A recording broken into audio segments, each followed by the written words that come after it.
Bienvenue sur les guidances des Singa. Je vais effectuer le tirage de la semaine du 16 janvier. C'est parti avec la première carte. Il s'agit du 4 d'épée. Alors cette semaine, on t'invite à être en retrait, à prendre du recul face à une situation qui va te préoccuper.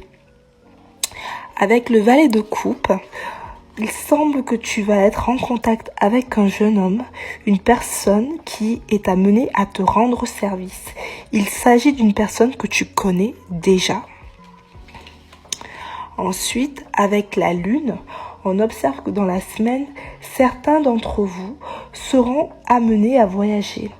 On vous invite à être vigilant au cours de vos déplacements.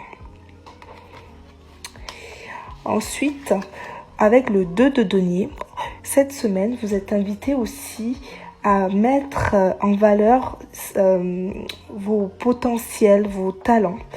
On voit également que vous allez accumuler plusieurs activités. Vous allez exprimer plusieurs facettes de votre personnalité.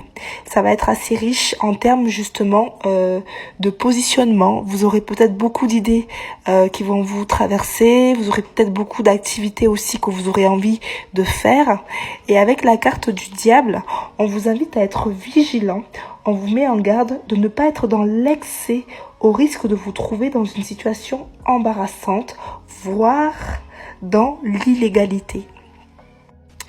Alors pour continuer, je vais voir un petit peu avec l'oracle de la libération énergétique, quels sont les conseils pour vous recharger peut-être aussi au niveau énergétique, pour voir un petit peu comment les choses vont évoluer pour vous dans la semaine.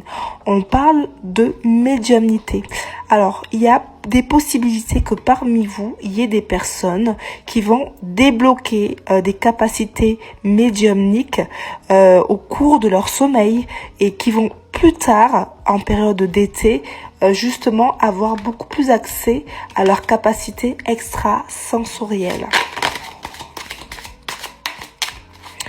Alors, on parle également cette semaine d'agitation intérieure, notamment je pense que c'est lié à toutes ces personnes qui sont dans un éveil spirituel, qui vont peut-être se connecter à leur capacité extrasensorielle. Cette agitation intérieure, elle est bénéfique pour la suite, elle est bénéfique notamment par rapport à vos dons et on voit éventuellement que c'est grâce à l'introspection, grâce à un travail intérieur que vous allez justement développer ces capacités médiumniques.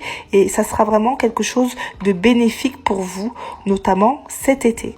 Voilà pour les énergies de la semaine du 16 janvier. À très bientôt sur les guidances des Singa.